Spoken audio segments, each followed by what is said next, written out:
Good morning, Jason Sen from daytradeideas.com. We are looking at a daily chart of the euro versus the dollar. This goes back to July, so you can see we're in a nice steady uptrend. A couple of trend lines on here just to clarify that.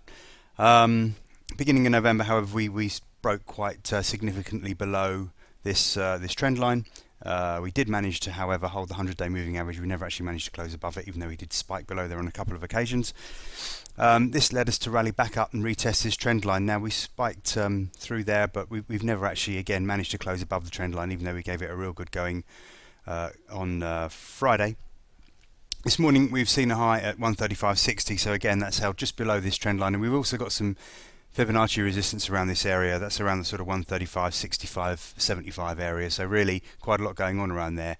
And as we get a bit overbought short term, a bit overbought on the daily chart as well. So really, although we're sort of edging higher beneath that trend line, I think sooner or later the risk is that we break lower and perhaps head back to that 100-day moving average around the 134.00 area.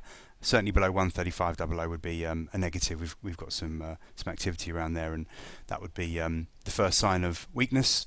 So really, we need to see this market through 136.00 before we can start feeling more positive. As I say, that 135, 65, 75 area should really be a struggle, and wouldn't be surprised to see that hold.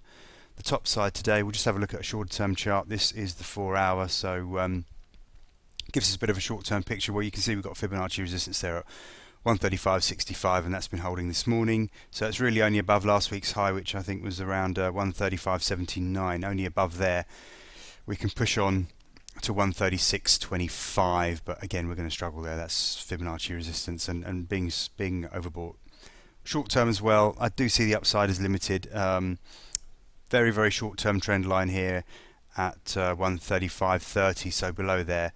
Again, that's going to be a little bit more negative, and if I just flick back to remind myself of what I said on the daily chart, so that 135 sort of, where are we now, 135.30, 135.20 area, below that is going to be a bit more negative for today at least.